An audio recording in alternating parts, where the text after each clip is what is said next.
जोहार, मैं आनंद कुमार और आप देख रहे हैं जनमन की बात। दोस्तों, 28 जनवरी रविवार को मैं कुछ घंटों के लिए रांची में था। शाम करीब 6 बजे सहजानंद चौक से डोरंडा और नामकुम सदाबहार चौक होते हुए NH 33 तक पहुंचने के दौरान मुझे 1 दर्जन से ज़्यादा SUV गाड़ियां दिखाई दी और ये गाड़ियां लगभग एक ही कतार में थी, यानी एक दूसरे के पीछे चल रही थी। हर 1-2 गाड़ी के बाद ऐसी एक गाड़ी दिख जाती थी और ये सब एक ही सड़क पर एक ही दिशा में जा रही थी। दोस्तों, आप कहेंगे कि इसमें क्या ख़ास बात है। SUV गाड़ियां तो आजकल कॉमन हैं, छोटी गाड़ियां ही आजकल कम दिखाई देती हैं, SUV ज़्यादा दिखाई देती है। लेकिन इसमें एक अनकॉमन बात भी थी। अनकॉमन बात वह थी कि इन सारी गाड़ियों पर एक ही राज्य का नंबर प्लेट लगा था और वो राज्य है हरियाणा। दोस्तों, झारखंड में आमतौर पर बंगाल नंबर की काफ़ी गाड़ियां दिखाई देती हैं। नेबरिंग स्टेट है, पड़ोसी राज्य है। बिहार की भी दिखती है क्योंकि बिहार से भी लगा हुआ इलाका है, बिहार से ही अलग हुआ है। शादी विवाह के सीज़न में ज़्यादा ही बिहार और बंगाल की गाड़ियां दिखाई देती हैं। इक्का दुक्का गाड़ियां उड़ीसा की दिख जाती हैं, यूपी की दिख जाती हैं। लेकिन एक ही दिन एक ही सड़क पर एक ऐसे राज्य की दर्जन भर से ज़्यादा गाड़ियां क्यों थीं, वह भी उस समय जब आधे घंटे पहले JSSC CGL की परीक्षा हुई थी। और उस हरियाणा राज्य की गाड़ियां, जिसका प्रमुख शहर गुड़गांव रांची से लगभग 1240 किलोमीटर दूर है, लगातार सड़क से चलें तो करीब 22-23 घंटे का सफ़र है। रांची से मेरे जमशेदपुर पहुंचने तक JSSC CGL की 8 साल से न हो सकी परीक्षा होने के बाद रद्द हो चुकी थी। तीसरे पेपर की परीक्षा रद्द कर दी गई। आज सुबह अखबार में पढ़ा कि परीक्षा माफिया ने पहले ही प्रश्न पत्र उड़ा लिए थे। बिहार, हरियाणा और राजस्थान के परीक्षा माफिया ने पेपर उड़ाने के बाद मोटी रकम लेकर परीक्षार्थियों से सौदा किया, एडवांस लिया, फिर उन्हें पटना, गया और छत्तीसगढ़ ले जाया गया।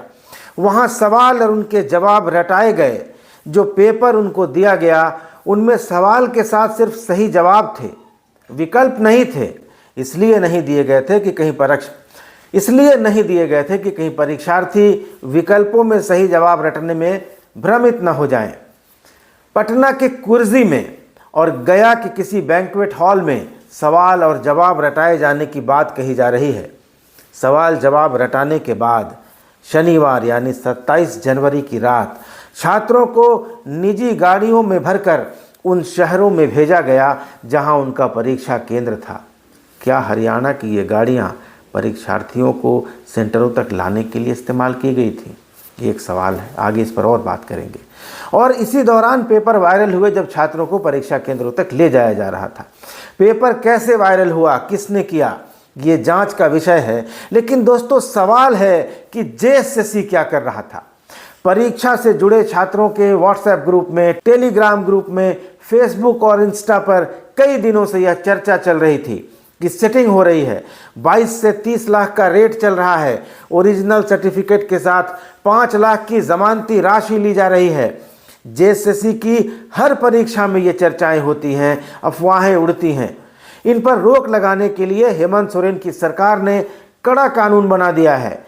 कि कदाचार करने वालों को कड़ी सजा होगी, भारी जुर्माना होगा। लेकिन परीक्षार्थी तो पेपर सेट नहीं करता, पेपर लीक भी नहीं करता, वह सेटिंग भी नहीं करता। ये सब तो माफिया करते हैं। माफिया जिनकी परीक्षा लेने वाली एजेंसी से मिली भगत होती है। JSSC के अध्यक्ष दोस्तों झारखंड पुलिस के मुखिया रह चुके हैं। वह एंटी करप्शन ब्यूरो के प्रमुख भी रहे हैं। लेकिन उनके कुछ महीनों के छोटे से कार्यकाल में रांची के शिवा इन्फोटेक सेंटर पर डिप्लोमा लेवल यानी JSSC JEE की परीक्षा रद्द हुई। कहा गया कि वहां किसी छात्र के पास एक ऐसा पर्चा मिला था जिसमें जो सवाल जवाब लिखे हुए थे वह JSSC JEE की परीक्षा में जो सवाल पूछे गए थे उनसे हूबहू मिलते थे। परीक्षा रद्द कर दी गई। दोबारा परीक्षा हुई, लेकिन सिर्फ एक सेंटर की परीक्षा रद्द हुई। अब सीजीएल का पर्चा लीक होने के आरोप लग रहे हैं। तमाम तरह की तस्वीरें सोशल मीडिया पर वायरल हो रही हैं। झारखंड पुलिस के मुखिया रहे, एंटी करप्शन ब्यूरो के मुखिया रहे नीरज सिन्हा जी और उनकी संस्था सवालों के घेरे में है। आगे की चर्चा करूं उसके पहले मैं माननीय मुख्यमंत्री हेमंत सोरेन जी से कुछ कहना चाहता हूं। सीएम साहब, ईडी आपको समन भेजता है, आपसे पूछताछ करना चाहता है, तो आपकी पार्टी के लोग, आपके समर्थक तीर धनुष चलाने की चेतावनी देते हैं, राजभवन पर प्रदर्शन करते हैं, लेकिन आपके ही राज्य के लाखों युवा आपके ही खिलाफ उबल रहे हैं, आपके खिलाफ आक्रोश जता रहे हैं, नाराज़गी व्यक्त कर रहे हैं। आपकी नौकरी देने वाली संस्था, या यूं कहें कि अक्षम और निकम्मी संस्था, लापरवाह संस्था जेएसएससी के खिलाफ प्रदर्शन कर रहे हैं, तमाम तरह के आरोप लगा रहे हैं।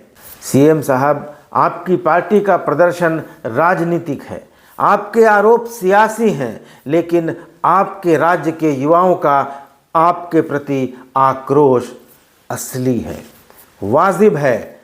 आप तो ईडी सीबीआई से लड़ेंगे, आप ईडी सीबीआई से लड़ेंगे तो आपका समर्थक खुश होगा, आपका वोट बढ़ेगा। लेकिन अगर आपके ही राज्य का युवा वर्ग, उसके परिवार के लोग, राज्य की जनता अगर आपसे नाराज़ हो जाएगी तो क्या होगा? खैर, हेमंत सोरेन जी, आपको खतरा ईडी या मोदी से नहीं है, भाजपा से भी नहीं है। आपकी सरकार को बर्बाद करने के लिए एक ही उल्लू काफ़ी है, जेएसएससी यानी झारखंड कर्मचारी चयन आयोग, यही काफ़ी है। 8 साल से जिस सीजीएल परीक्षा का इंतज़ार था, 6,39,000 परीक्षार्थी इसमें बैठ रहे हैं, उसे हुए 5 घंटे भी नहीं बीते थे कि पेपर एक रद्द हो गया। 28 जनवरी की शाम 5 बजे परीक्षा खत्म हुई और परीक्षार्थी अपने घरों को जाने के लिए, जो 100, 200, 300 किलोमीटर दूर से आए थे, अपने घरों को नहीं पहुंच पाए, रास्ते में थे, गाड़ियों में थे। तब तक जेएसएससी का नोटिस आ गया कि तीसरे पेपर यानी सामान्य ज्ञान की परीक्षा रद्द कर दी गई है। 28 जनवरी और 4 फरवरी को 2 चरणों में यह परीक्षा होनी है।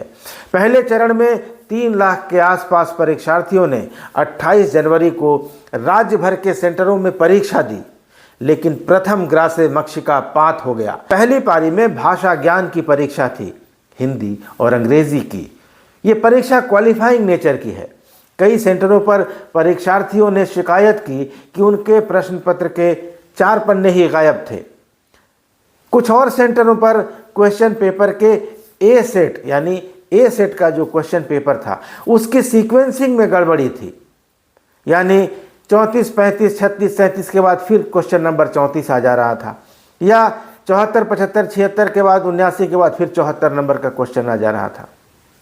रांची के मारवाड़ी कॉलेज सेंटर पर ऐसे ही घटना हुई। परीक्षार्थियों ने जब इस गलती को पकड़ा, उसके पहले कई परीक्षार्थी ओएमआर शीट पर उत्तरों के गोले रंग चुके थे, कई प्रश्न के जवाब उन्होंने भर दिए थे। तब गड़बड़ी पकड़ में आई। आधे घंटे के करीब परीक्षा रुकी रही, फिर उनको दूसरा सेट दिया गया। कहा गया कि ओएमआर में प्रश्न पत्र का क्रमांक पहले वाले क्वेश्चन सेट का ही भरेंगे, लेकिन जवाब दूसरे वाले क्वेश्चन बुकलेट से देंगे। बोकारो के सेक्टर 3 में महिला कॉलेज के सेंटरों पर परीक्षार्थियों ने बताया कि पहली पारी के प्रश्न पत्र के 4 पेज ही गायब थे। दोस्तों, लेकिन बात इतने पर ही खत्म नहीं हुई और अंततः तीसरी पारी की परीक्षा यानी सामान्य ज्ञान की परीक्षा ही रद्द कर दी गई, क्योंकि परीक्षा के बीच में ही क्वेश्चन पेपर वायरल होने लगे। लोगों के व्हाट्सएप, टेलीग्राम और सोशल मीडिया, फेसबुक अकाउंट पर ऐसे तमाम तरह के पीडीएफ दिखाई देने लगे। बताया जा रहा है कि पेपर लीक हो गया। पेपर 2 यानी क्षेत्रीय भाषाओं की जो परीक्षा थी, उसमें हिंदी भाषा का पेपर लीक होने की बात कही जा रही है। एक अखबार की खबर है कि बिहार के पटना के पत्रकार नगर थाना इलाके की भाभा कॉलोनी से परीक्षा माफिया का एक गिरोह पकड़ा गया है। जांच में यह बात सामने आई है कि ये लोग पिछले 6 महीने से भाभा कॉलोनी में किराए का मकान लेकर रह रहे थे, अपने गुर्गों को रखा हुआ था। पटना में बैठकर ये लोग झारखंड कर्मचारी चयन आयोग यानी जेएसएससी की सीजीएल परीक्षा में धांधली की साजिश रच रहे थे। इन शातिरों के पास से जेएसएससी के करीब 16 अभ्यर्थियों के एडमिट कार्ड की फोटोकॉपी मिली है और जो खबर है उसमें कहा गया है कि पटना पुलिस ने रांची पुलिस को इसकी जानकारी पहले ही दे दी थी। क्या चल रहा है झारखंड में? हेमंत सोरेन जी, आपकी सरकार ने कानून बनाया कि परीक्षार्थी कदाचार करेगा तो जेल जाएगा, भारी जुर्माना होगा, अफवाह फैलाने पर सजा होगी, अफवाह फैलाने पर सजा होगी। लेकिन पेपर लीक तो परीक्षार्थी नहीं करता है, कराता भी नहीं है, सीटों की सेटिंग भी परीक्षार्थी नहीं करता है। आप नौकरी देने की बात करते हैं, ऐसे मिलेगी नौकरी? सीट बेचकर, लाखों रुपए लेकर, स्टूडेंट को पटना ले जाकर, आंसर रटाकर। चर्चा है कि 26 जनवरी को दर्जनों छात्रों को पटना, गया और छत्तीसगढ़ ले जाकर क्वेश्चन आंसर रटाए गए, फिर उन्हें सेंटरों पर छोड़ा गया। ओरिजिनल सर्टिफिकेट पहले जमा करा लिए गए। 22 से 30 लाख तक में सौदा किए जाने की बात कही जा रही है। 3 लाख से 5 लाख तक एडवांस लिया गया, ऐसी भी बातें हो रही हैं। और जब परीक्षा रद्द करनी पड़ी है, पेपर लीक होने की बात हो रही है, सबूत दिए जा रहे हैं, तो इन चर्चाओं में दम लगता है। वरना परीक्षा क्यों रद्द होती?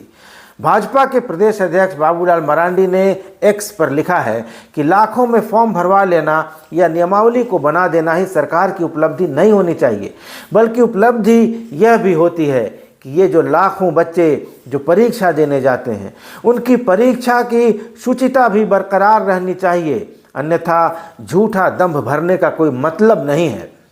लाखों छात्रों के दबाव में झुककर आज भारी मन से हेमंत सोरेन सरकार ने जेएसएससी परीक्षा ली, लेकिन उन्होंने अपने युवा विरोधी चेहरे को आखिर उजागर कर ही दिया। जानकारी के अनुसार आज परीक्षा से पूर्व ही प्रश्न पत्र लीक हो गए। लाखों बच्चों के भविष्य के साथ खेलने वालों पर एफआईआर हो, ये काफ़ी संगीन मामला है। हम इसकी सीबीआई जांच की मांग करते हैं। बाबूलाल मरांडी सीबीआई जांच की मांग कर रहे हैं, भाजपा सीबीआई जांच की मांग कर रहे हैं, सोशल मीडिया पर छात्र भी इसकी सीबीआई जांच की मांग कर रहे हैं। दोस्तों, इससे बड़ी विडंबना क्या होगी कि जब जेएसएससी के चेयरमैन झारखंड के पूर्व मुख्य सचिव सुधीर त्रिपाठी थे, तो जेएसएससी डिप्लोमा लेवल यानी जेईई परीक्षा का पर्चा लीक हुआ था। पूरी परीक्षा रद्द हो गई थी, एजेंसी को ब्लैकलिस्ट किया गया था। अब पूर्व डीजीपी और एंटी करप्शन ब्यूरो के पूर्व मुखिया नीरज सिन्हा चेयरमैन हैं, तो जेएसएससी सीजीएल की परीक्षा विवादों में है, पर्चा लीक होने की बात हो रही है, सेटिंग की बात हो रही है, एक पेपर रद्द भी कर दिया गया है। तो क्या सरकार इसकी जांच कराएगी? कहा जा रहा है कि करीब 400 परीक्षार्थियों ने सेटिंग कराई थी और इन 400 परीक्षार्थियों से 3 से 5 लाख रुपए तक एडवांस लिए गए थे। ऐसी खूब चर्चाएं चल रही हैं। हो सकता है दोस्तों ये संख्या अतिरंजित हो, एग्जेजरेटेड हो, लेकिन एक बार को सच मान ले इसे तो 5 लाख प्रति परीक्षार्थी एडवांस के हिसाब से ये रकम 20 करोड़ रुपए होती है। परीक्षा हो जाती तो 25 लाख के एवरेज के हिसाब से कुल सौदा 100 करोड़ का होता, यानी 1 अरब रुपए का खेल, और लाखों मेहनतकश मेधावी छात्रों के करियर के बदले में अक्षम, अयोग्य और भ्रष्ट अभ्यर्थी नौकरी पा जाते। इतना बड़ा लेन देन था। क्या ईडी इसकी जांच करेगा? क्या हेमंत सोरेन जी सीबीआई से इसकी जांच कराएंगे? एसीबी से जांच कराने का तो कोई मतलब नहीं है, क्योंकि एसीबी के पूर्व मुखिया की अध्यक्षता वाले जेएसएससी की नाक के नीचे ऐसा कांड हो जाता है और उन्हें खबर तक नहीं होती। खबर की बात तो छोड़िए, जेएसएससी तो पहले बाकायदा नोटिस निकाल कर कह चुका है कि परीक्षा का विज्ञापन जारी करने से लेकर रिजल्ट के प्रकाशन तक उसके किसी अधिकारी या किसी कर्मचारी को कोई जानकारी ही नहीं होती। ये लोग बस एजेंसी को ठेका देकर चैन की नींद सो जाते हैं, चाहे सेटिंग हो जाए, पर्चा लीक हो जाए, लेन देन हो, इनको कुछ पता नहीं रहता। सीजीएल की परीक्षा का पेपर लीक होने के सबूत नहीं मिलते तो इसे कैंसिल भी नहीं किया जाता और यह परीक्षा तमाम सेटिंग के साथ निर्विघ्न निर्बाध संपन्न हो जाती। उसके बाद जेएसएससी और हेमंत सोरेन की सरकार इसे उपलब्धि बताते, अपनी पीठ थपथपाते, भले इसमें सीटें खरीद कर आए लोग भी नौकरी पा जाते। हेमंत सोरेन जी, ईडी पर आप आरोप लगा सकते हैं कि वह आपके खिलाफ राजनीतिक विद्वेष से कार्रवाई कर रहा है, लेकिन आपके जैसे संवेदनशील और झारखंडी हक हुकूक के रक्षक मुख्यमंत्री के रहते आपके ही झारखंड के लाखों बच्चों के जीवन से कौन खेल रहा है, कौन सीटें बेच रहा है, कौन पर्चा लीक कर रहा है, और आपके आयोग को, आपकी एजेंसियों को इसकी भनक तक नहीं लग पा रही है। इतने बड़े पैमाने पर परीक्षाओं में धांधली करा लेना, पर्चा लीक करा लेना, खुलेआम दलालों के मार्फत परीक्षार्थियों से संपर्क कर लेना और उन्हें बाकायदा तैयारी कराकर परीक्षा केंद्रों तक पहुंचाना कोई छोटी मोटी बात नहीं है। यह संगठित अपराध है, ऑर्गेनाइज्ड क्राइम है। बालू माफिया, पत्थर माफिया, ज़मीन माफिया, कोयला माफिया की तरह यह परीक्षा माफिया है और बालू, पत्थर, कोयला और ज़मीन माफिया को भ्रष्ट राजनेता या करप्ट पुलिस प्रशासन के अधिकारी संरक्षण देते हैं, वैसे ही परीक्षा माफिया के भी रसूखदार संरक्षक होंगे। उनकी जानकारी लीजिए, पता कीजिए। कल रांची में मैंने 5 किलोमीटर के रास्ते पर दर्जनों भर हरियाणा नंबर की गाड़ियां देखी थीं। दूसरी सड़कों पर और भी ऐसी गाड़ियां हो सकती हैं, दूसरे शहरों में भी होंगी। रांची के चप्पे चप्पे पर सीसीटीवी कैमराज आपने लगा रखे हैं। इन गाड़ियों के नंबरों की जांच की जा सकती है, इनके मालिकों का पता लगाया जा सकता है, इनके झारखंड आने का मकसद भी पता किया जा सकता है। हो सकता है कि मेहनत कश मेधावी बच्चों के भविष्य से खेलने वाले किसी संगठित आपराधिक गिरोह का पर्दाफाश हो जाए। हेमंत जी, 20 जनवरी को ईडी की पूछताछ के बाद आपने बाहर निकलकर अपने समर्थकों से, कार्यकर्ताओं से कहा था कि आपकी सरकार कोई गाजर मूली नहीं है कि कोई उखाड़ फेंकेगा। आप ही साजिश करने वालों के ताबूत में आखिरी कील ठोक देंगे। आप भाजपा और मोदी को लक्ष्य करके बोल रहे थे। आपकी पार्टी ने आरोप लगाया कि केंद्र सरकार के इशारे पर सीआरपीएफ की धौंस दिखाकर आपको एक खास विमान में चढ़ाकर जबरन दिल्ली ले जाकर गिरफ्तार किए जाने की योजना थी। वो खास फ्लाइट तो किसी ने नहीं देखी, लेकिन आप खुद ही जो चार्टर्ड फ्लाइट लेकर दिल्ली चले गए, उसके डिटेल्स तो हर जगह पर दिखाई दे रहे हैं। खैर, आप राजनीतिक साजिशों का जवाब दे देंगे, आप पूरी तरह सक्षम हैं। ईडी सीबीआई के साथ कानूनी लड़ाई भी आप लड़ लेंगे। आपकी मोटी फीस वाले वकील हाई कोर्ट से लेकर सुप्रीम कोर्ट तक दलीलों और अपीलों की झड़ी भी लगा देंगे। लेकिन जिन युवाओं को आप वोट लेने के लिए नौकरी का, 5 लाख सरकारी नौकरी सालाना का, सुखद भविष्य का सपना दिखाकर आए थे और अभी भी दिखा रहे हैं, नौकरियों की झड़ी लगाने की बात कर रहे हैं, उनके सपनों को तोड़ने के जिम्मेदार अपराधियों को क्या सजा देंगे आप?